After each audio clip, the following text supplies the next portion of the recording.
Hey everybody, it's Peter, and this is the 2024 Kawasaki Z900 SE. Now, I've reviewed the Z900 in a past video, and I do have it here just for comparison because these are essentially the same bikes, but there are some key differences, and I'm not just going to talk about them, I'm going to show you between the two. So if you're interested in the SE, this is probably the video for you. If you're just interested in the Z900 and don't want to hear about the SE, there is a video up on my channel of just the Z900. So again, this is the 2024. We're filming here at Jim Gilbert's, Power Sports Jim Gilbert's Wheels and Deals. This is the #1 volume Kawasaki dealer in the country. And if you have questions that I don't get to in this video, make sure you let me know in the comments below and make sure you subscribe because I'm able to come back to these vehicles again and again. They give me complete access to their entire vehicle lineup. So if you have questions, we'll make sure we get the answers here on this video.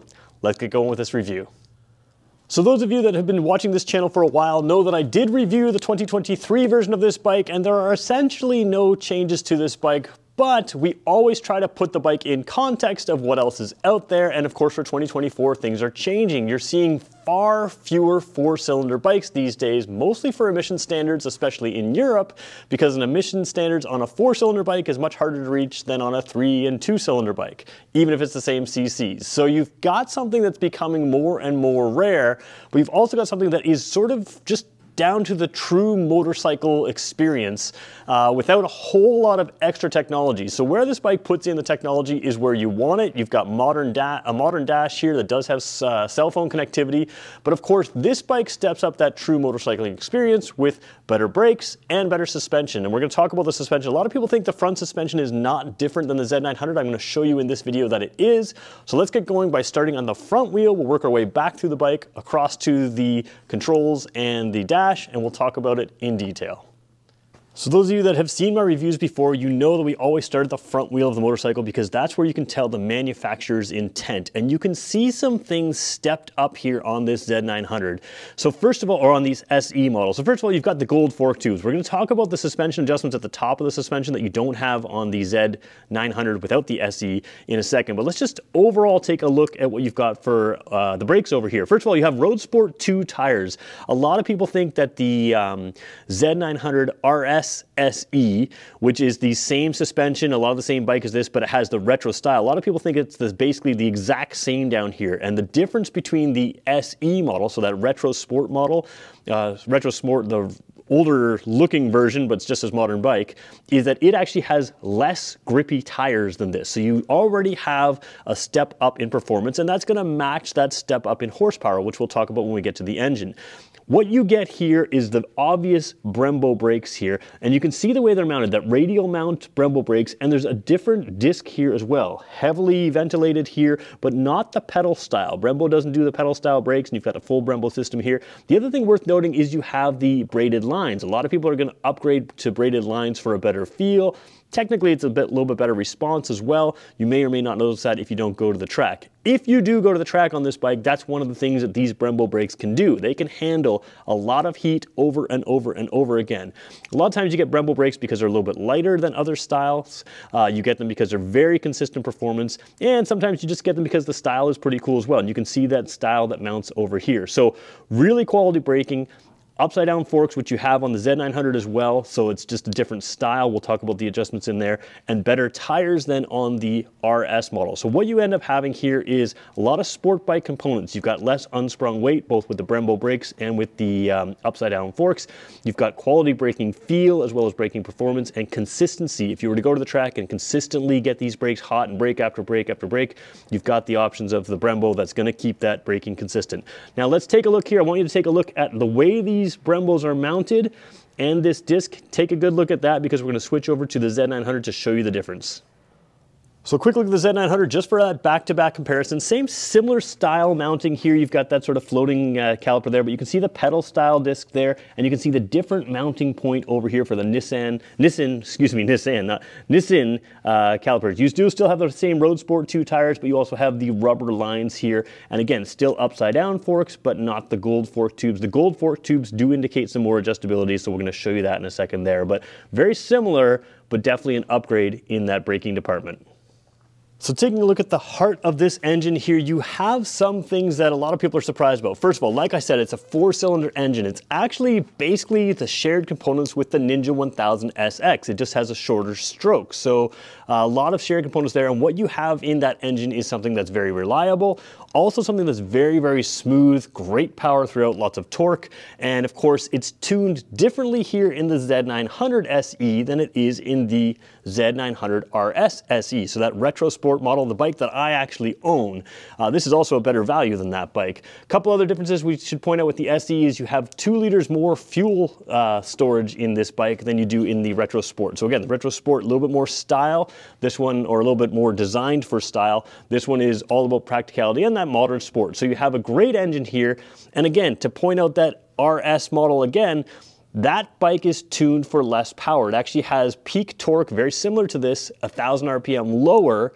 This one has more horsepower up high. So you have more horsepower in this Z900 SE than you do in the Z900 RS SE. All of that leads to a bike that is going to be a real monster, a real performer. It's a little bit more aggressive in feel, and it's always sort of on tap. The other differences you have is a different first gear and a different sixth gear. So a taller or shorter first gear and a shorter sixth gear. So you're basically always in the revs. Part of that's to do where they put the torque, but a lot of differences in this engine compared to the Z900 RS SE and the Z900 SE. So what basically you get is more horsepower, gearing that keeps you always in the power, and a whole lot of fun. You want to wheelie this bike, you can absolutely do that. You want to keep the wheel on the ground, you've got technology to help you do that as well, but you have something here that is fully designed to be sort of that monster. Now, one interesting thing about the Z900 and the Z900 RS in the SE models as well as the regular, is you have a sound-tuned exhaust. This is rare for Kawasaki, but they've tuned the exhaust to sound great. So again, it's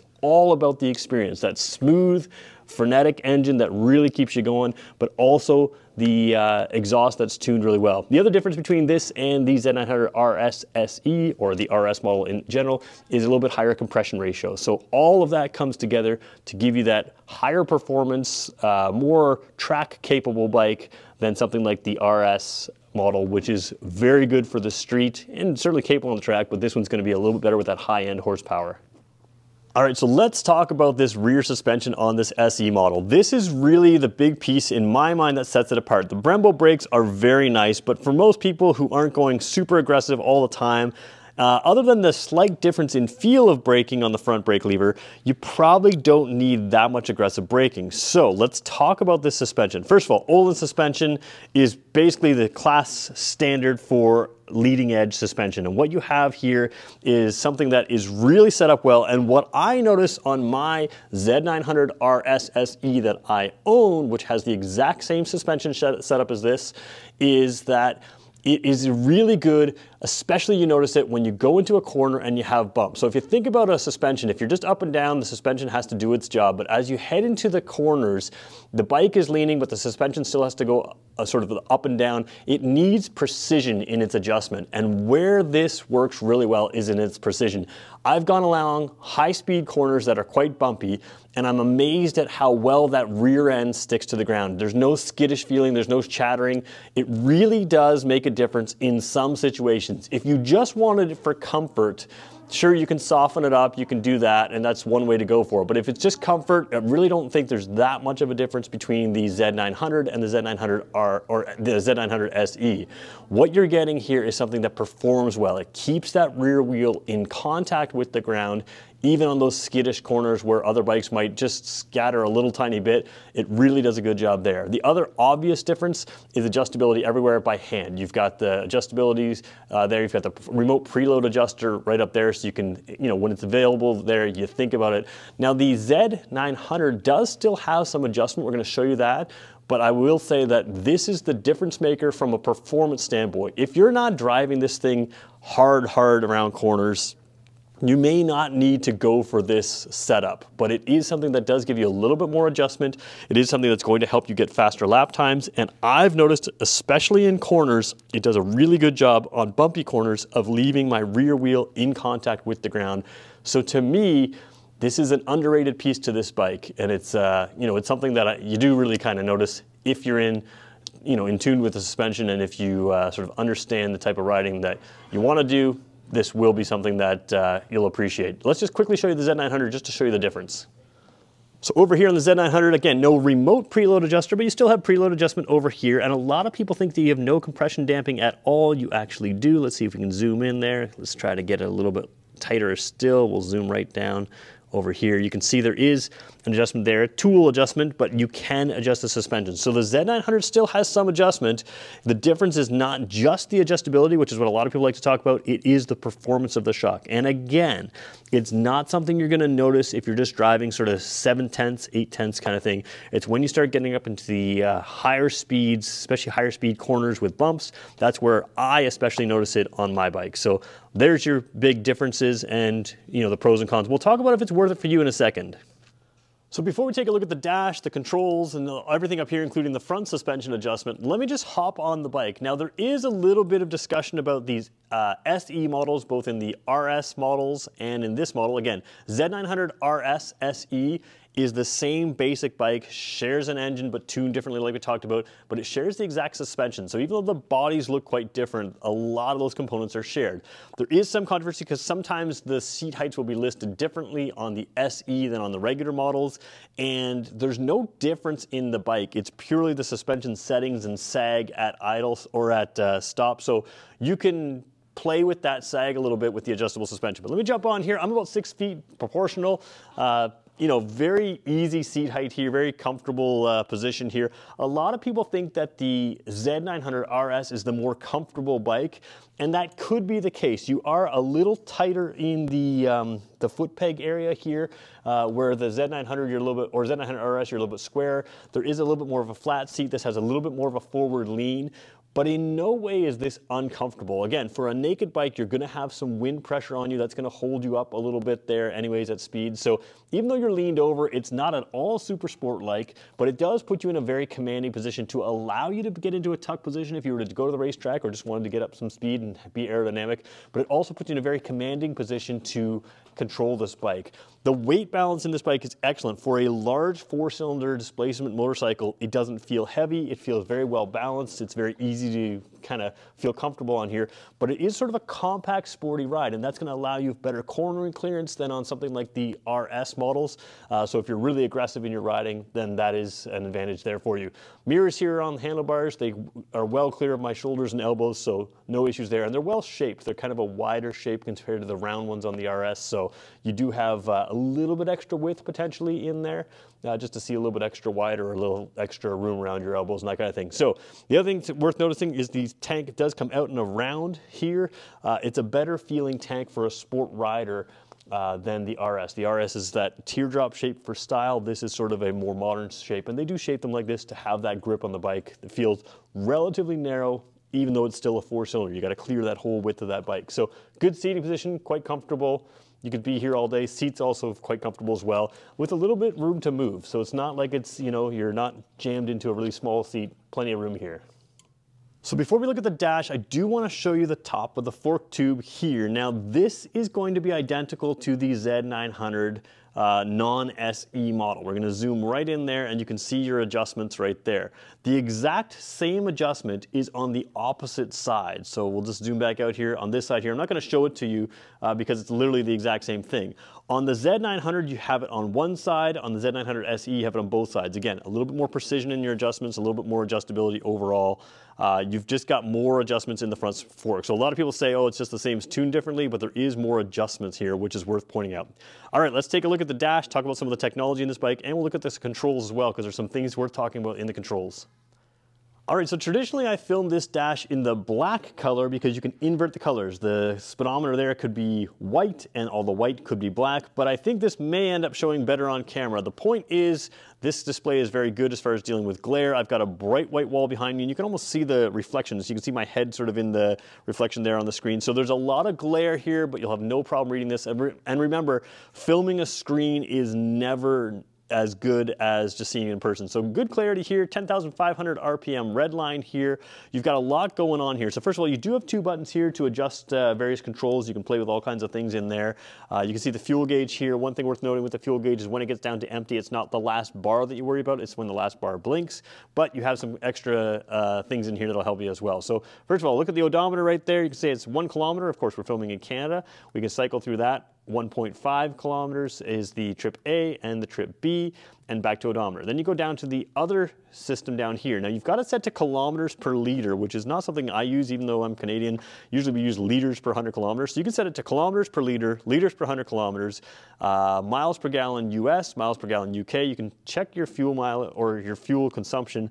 That is your average, your instant fuel efficiency. Keep going down, you got average there as well, so instant and average.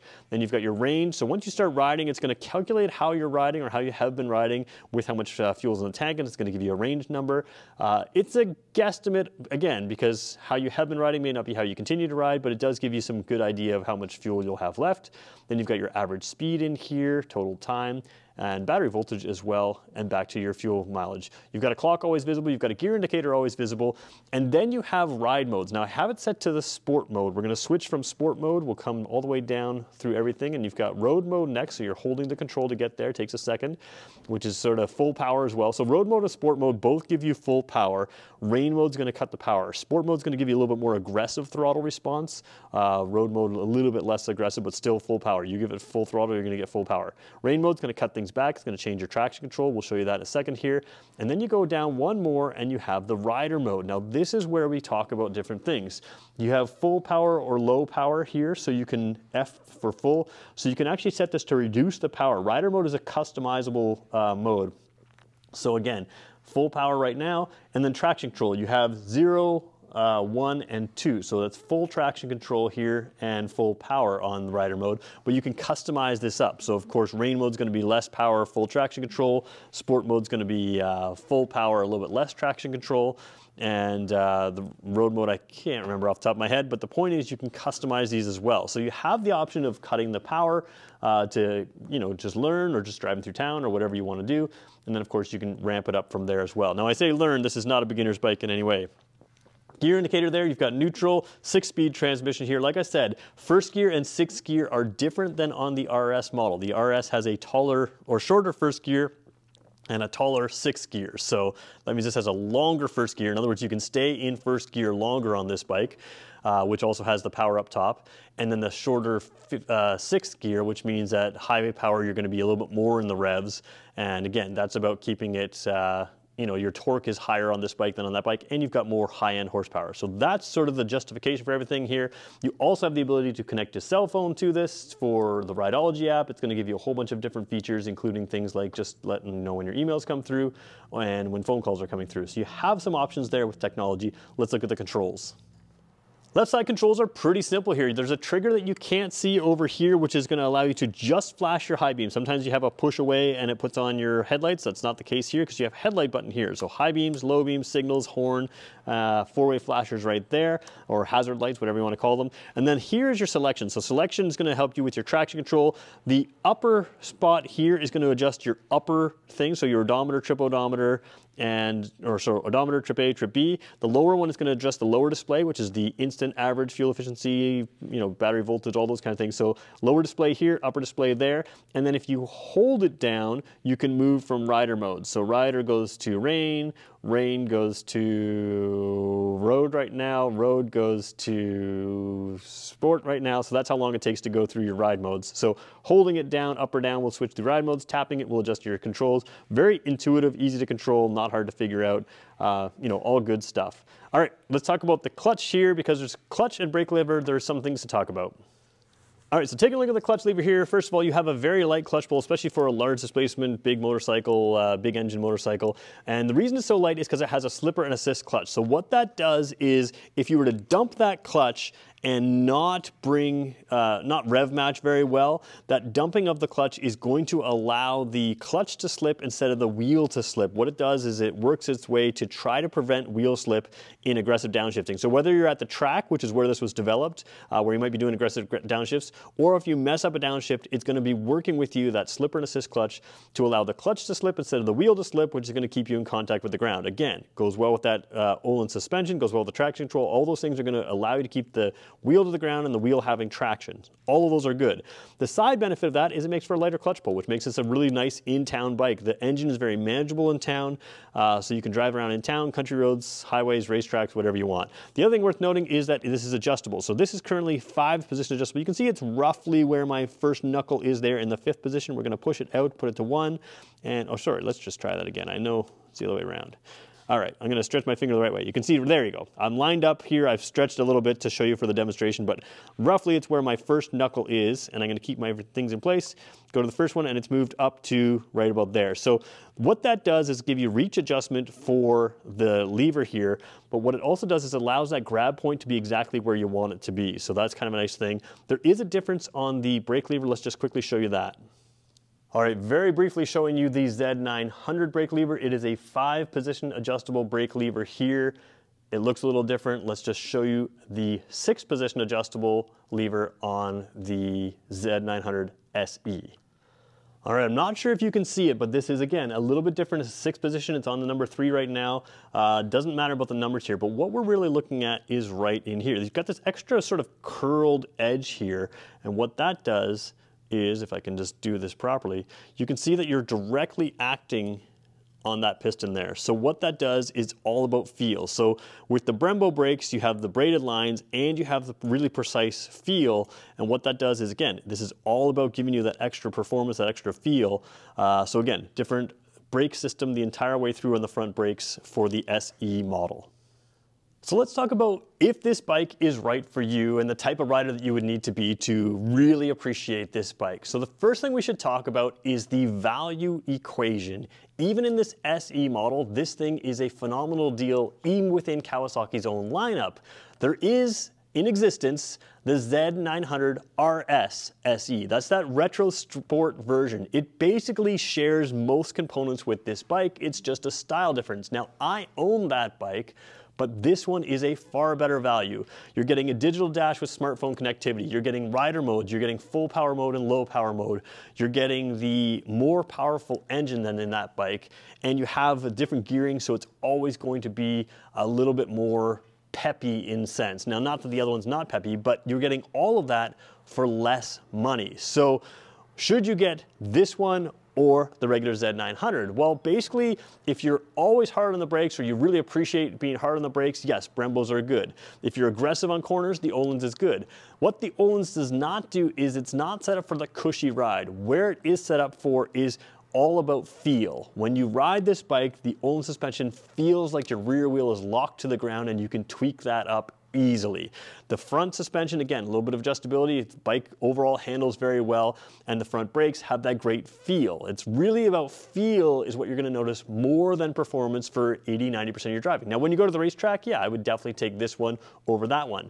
If you're not riding at that 9/10, 10/10 kind of aspect the whole way, you may be better off with this bike. You may not notice enough of a difference to justify the extra cost. But whichever bike you get, even within its class, you're getting that true 4-cylinder performance that has a lot of power and makes it a lot of fun.